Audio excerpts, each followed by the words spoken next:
Okay, on this video I will be showing how to change out a shower valve. In this case it's a tub shower combo that I'll be changing out.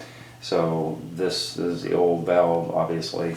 It's from back when the house was built, probably 18 years ago, along with the spout and the overflow and all that stuff. But in this case I'm only showing how to change out the shower fixture itself. So once I get all this cut out, I will show what that looks like, and I'm also going to show, this is a price fixture, which is what the customer had brought to me. So this is what it's going to be looking like when it's finished.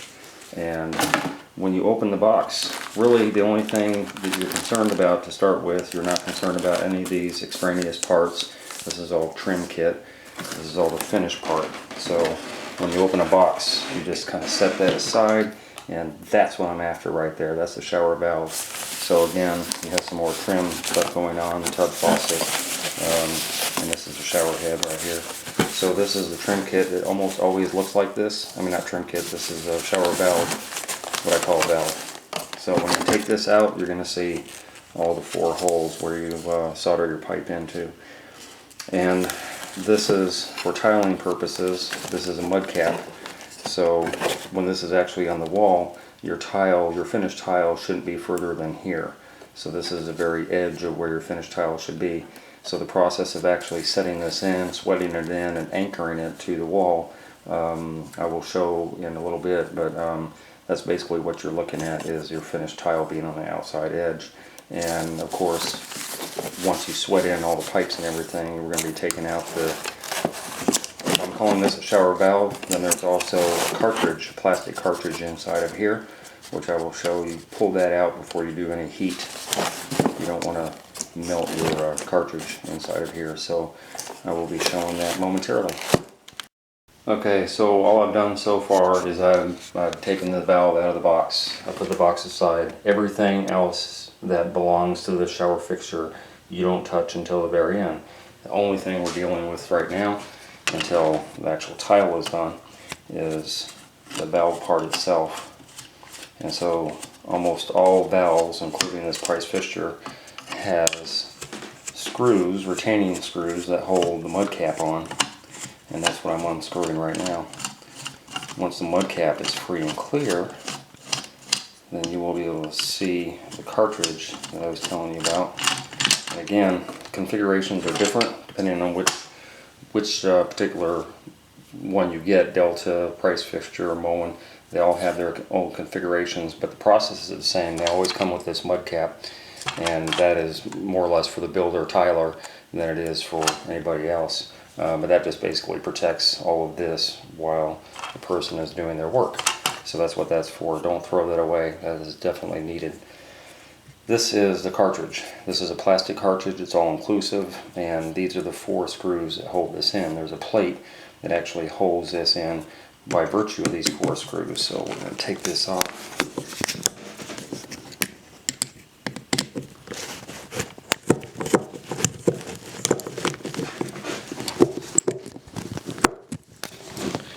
And of course, this is always difficult to do with one hand.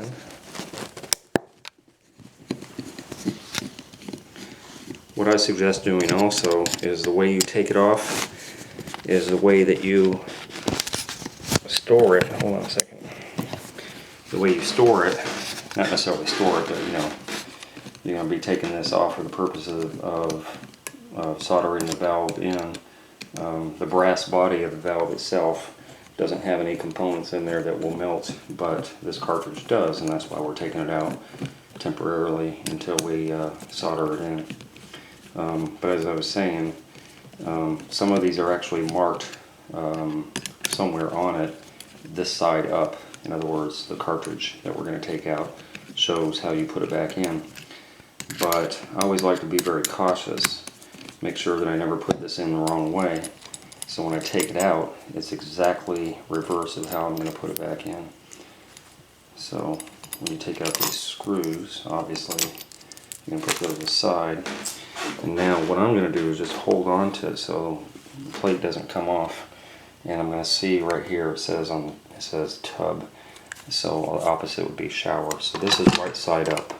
And if this is right side up, then the plate's going to come off just like that, right side up. And then cartridge is going to come out, hold on a second, in the same fashion. Hold on. Okay.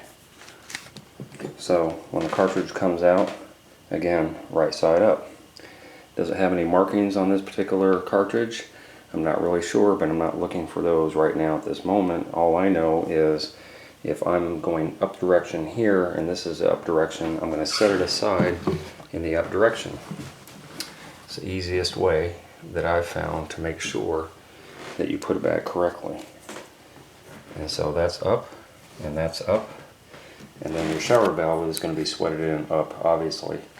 And when you're ready, eventually when I solder this in over here, and I'm actually going to bump that up just a little bit low. I'm probably going to bump it up to about right here. When I sweat it in and it cools down, that's when I'll replace my cartridge and my plate and my mud cap. And I will be back. Okay, as I said before, we're going to change out this this old tub fixture with a new one, the price fixture that I showed you earlier. Now that the walls are out, the tub is out, and everything's away, you can see that this thing is seen its better days. Very, very basic mixer valve, if you will. Sometimes I call it a fixture, but it's a mixing valve. And as I said, it's a very old one. Back in the days, you could just take out this little tab right here, and once you take out that tab, you can pull out the valve and the stem, if you will, and you can change out that stem. I think this one might even have some washer behind there and a seat, which is very unusual. Anyway, up on top, I already took out the shower head and just put in a temporary pipe, and that pipe will stay there for the duration of the job. In the meantime, I've already cut loose that pipe, you can see, so just do that with a mini pipe cutter, which I have in my hand right here. So I'm going to go ahead and cut this thing out the rest of the way. As you can tell, this used to be a tub enclosure, fiberglass tub enclosure. So what they did is they pushed it up against this 2x4 because it really didn't matter. We can't have that because we're putting on a wall and we're going to tile it. So this has to come out, and eventually a hole is going to get drilled into that 2x4 so that I can bring up the left side here, the hot side, and bring it through the hole of the 2x4. But in the meantime, I'm just going to come over here and start cutting out this pipe. As you see, I've already taken out the tub, or the tub faucet spout pipe already, and that one is still in my way and preventing me from getting a good turn on this. I'm going to go a little bit lower. I don't know if I can get my camera lower like that. So I'm going to go lower than where the pipe used to be.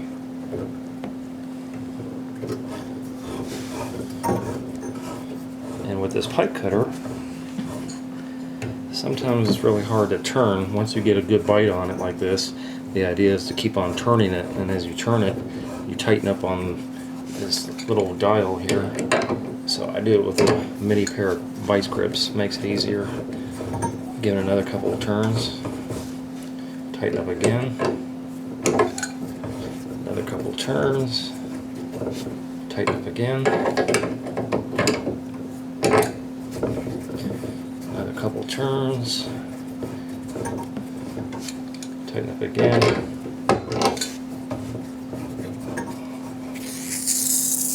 And that's how you know you've penetrated the pipe. So that's basically it on that cut. Now that one is free, which is cold side. And what we have left is the hot side. So I'm going to do about the same level.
that's it.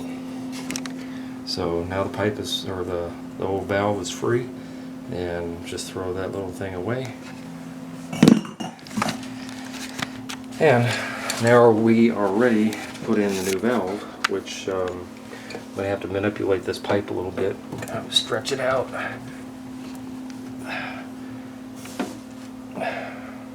So I'm going to bring up both the hot and the cold up to about this level, and my valve is going to sit right over here, which I cannot do with the camera on, so I'm going to get busy on doing that. Okay, I'm not going to go through the whole process of showing you how to get a pipe ready, but basically you have all your copper pipe, you cut it in all the pieces that you need, the size pieces that you need in order to do your sweating. Sweating is also known as soldering. So you could use one of these little adapters, you know, they go on the end of your pipe, and what you're trying to do is get it a little roughed up so that when you put your solder on it, your heat and your solder, that it wants to get a good hold by virtue of it being roughed up. So you could use one of these little things at Home Depot, or you can use some basically plumber's sandpaper, which is kind of rough, and you can do the same thing to sand out the ends of your pipe. Then your corners and your connectors, which this is a connector with a stop. You see a little dot there. Okay, so that's where the pipe stops at. You get one of these, same thing at Home Depot. Mine is a little worn, but basically you put it on the inside of here, whether it be a connector or whether it be an elbow, and you just rough it up on the inside, same as you do on the end of the pipe. This one's no good, you can see I bent it. And then you get your flux and your little brush with your flux, and you put a liberal amount of flux all the way around it, as well as on the end of your pipe you put some flux, liberal amount everywhere you're going to be soldering at, which is the whole end of it. And once you have your flux on there, then you can put your connectors and or your elbows right there. Make sure but they bottom out. When I said the stop, that little dot right there, your pipe will actually stop on the stop. So make sure that you go all the way in. You don't want to get stuck not putting it all the way in, so when you solder it comes out. That would not be good. So that's a quick lesson on how to get your pipes ready. And so as you can see on this valve that I'm getting ready to sweat in, I've done the sanding on both ends. I put in flux on both ends. Same with this elbow here. I put in flux and sanded. And then at the very end here, where I'm making the transition from the old pipe to the new pipe, same thing. The ends of both of these pipes get sanded off and flux, and this connector also gets sanded off and fluxed. And then my elbow going down to my tub spout as well. I'm going to leave that alone right now. That's going to be a while before I ever put the tub spout on, once the walls and the tile are done. Anyway, so I ran into a little issue here. These pipes, you remember, are very, very close together. And because they're close together, I didn't want to go down way down below the tub level and turn it, put a 45 or a 90 rather, and then turn it again and bring it up over. So what you're able to do is you actually have to solder the connector in the meantime. If you don't solder the connector, you end up with a bent piece of connector, which I mistakenly did.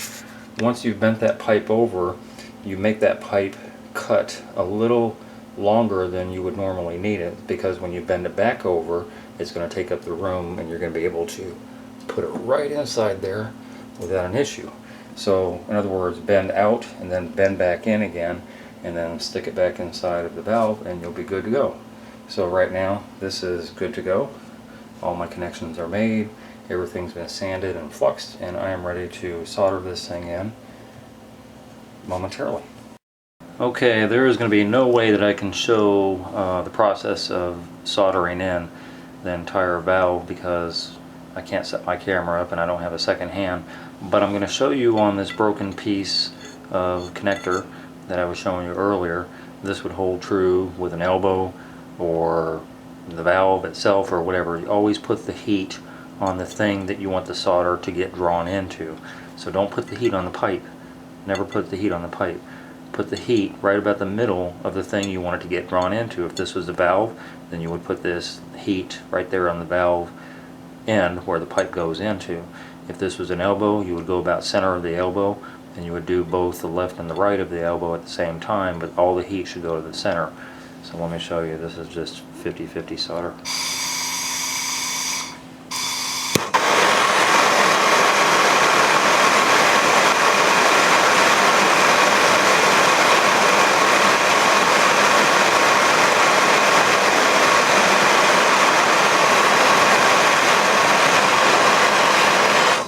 There you go. See, all the solder is getting drawn into the connector there, and that's a nice little bead of solder all the way around, and that would be watertight right there. Anyway, I wish I could show you more of it, but it would take too long, and I've already gone too long already, but I will show you the final result on what I've just done. So these are all my solder connections. A little sloppy, but it's okay, it still works. One of the reasons is that I'm using, well, my window is open, so I have a little breeze going on. Even though I'm using matte gas heats up higher temperature than propane. Any little wind or gust of wind or whatever will make the matte gas not get as hot. So I got to put the heat on a little longer. But anyway, the point is, you saw the bend I told you I was going to make earlier. So you bend it out one way, and then you're able to, once you get that soldered, you can bend it back the other way without crimping the pipe, obviously. And so I have a nice symmetrical hot and left side, or a hot and cold side that's right center of the drain. And that's basically how you sweat in your valve body. And then this is going to cool down. Once that cools down, I'll be able to put my cartridge back in there. We'll be good to go. By the way, match up your tub spout. In this case, I get a really fancy tub spout. I like this a lot. But anyway, match up your tub spout to about where you want it to go before you solder all this in. Know where it's going to go first. You don't want it to be way down here. That would not be right. And you don't want it too close to here, because you're going to have a discussion going around where the valve body is at eventually. So it should be somewhere down below, but not too far. So anyway, make sure that you kind of dry run this before you ever put this bottom pipe in. So that's it. Okay, if you recall what I said before, the valve should be, the valve fixture, or I'm sorry, cartridge should be in the same position as you took it out. So it was over there, I just moved it here, but it's in the same exact position.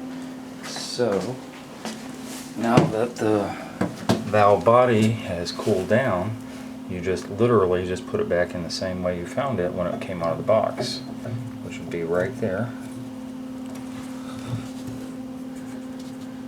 And turning it left to right to make sure that it's bottomed out on those holes that it should be on.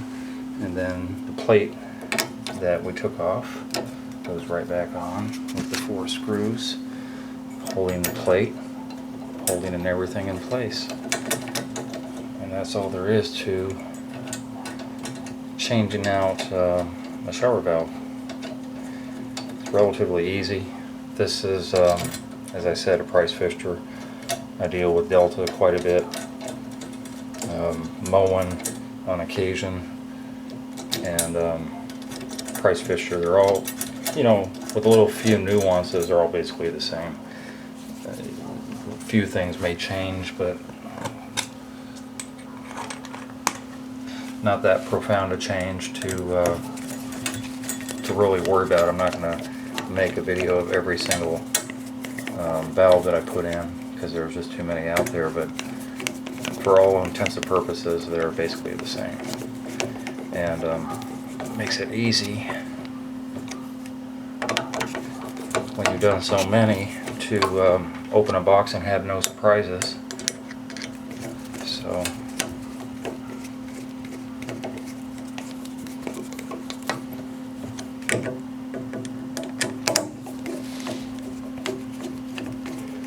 now we're ready for the water to be turned back on before I put my mud plate back on, which is going to go right there and it's going to screw in, right?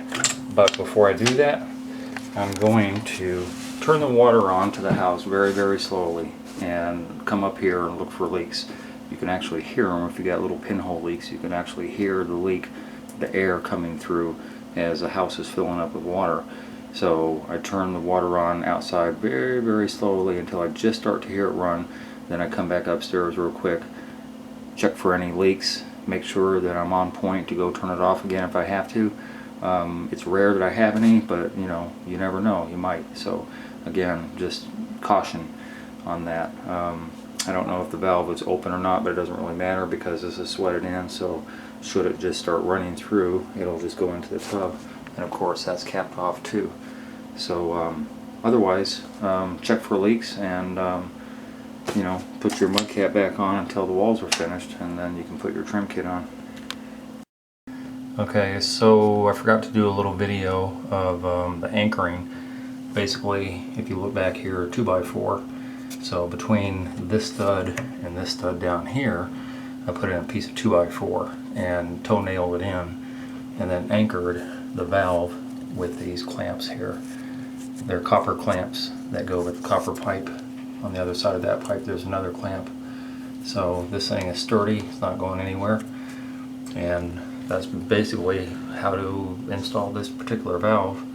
I'll show it again once the tile is on and the discussion is everything is in place. Oh, by the way, these pipes go out, I usually make them about 6 inches or so, because as a rule it's usually 3.5 inch cut, but you never really know. So I do this cut later, and then I put the threaded nipple on once I know the exact size. And I'll do that later too, after the tile's up and everything. But there you go.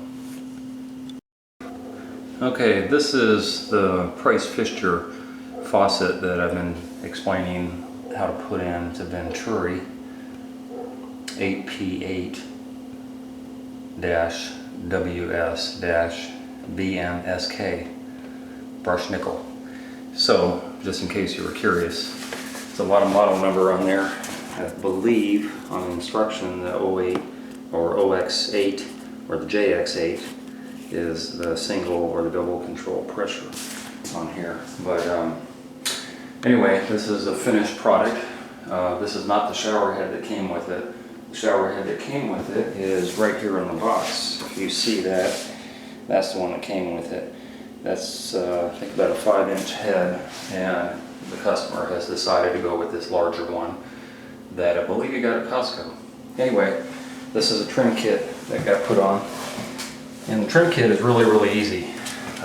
As you had seen before when I had taken all this stuff out, you have a little black notch over here. So there's an extension part that goes on here. That extension is plastic also, and then it has a screw that goes into the extension to hold it on. And that extension is because this is a good 3 inches. Once you screw that in, then this literally goes on with just a turning motion. So you just turn it down. If you remember, that black part had threads on it. So this part here has opposing threads, and you just turn that down with this plate in place. And as you turn it down, it pushes this plate up against the wall, which obviously has a foam gasket on the inside of here to prevent water from getting in here. And that's it. This handle is already pre-fastened onto this, so when you actually turn this, that's all there is to it. It sets down in there by virtue of pressure of screwing it in. Very, very easy to install this trim kit. As far as the tub spout, which I really like, if you remember, I had my pipe sticking out probably 6 or 7 inches. So once I figured out the measurement of exactly how far my pipe needed to be cut, which I figured out was about 3 3/4 with this nipple actually gets sweated onto the pipe. So the total distance between the end of the pipe, or the end of where my thumb is at, to the wall would be 3 3/4. Once you figure that out, then you just go ahead and sweat the end of that onto the end of the pipe after you cut it, and then of course wrap it with Teflon tape, and then turn this down all the way until you can't turn it any further or it hits the wall. Either which way, it's very stable. And that's all it is. Very easy. That was easy, and of course that's easy. Shower heads are always easy. And that's the finished product. That's what it looks like, and it's one of the easier ones as far as Pfister, Delta, Moen, all the different types of trim kits and stuff that I put in. This by far is the easiest. It's not complicated at all. You know, the bag comes with two parts, a screw and the extension plastic part, and that's basically it. And so it looks really nice and it's very functional. I like this. This is for the, when you turn that up, that's for the shower, and it comes out like it's kind of a waterfall type thing. Turn this. I don't know which way to turn it.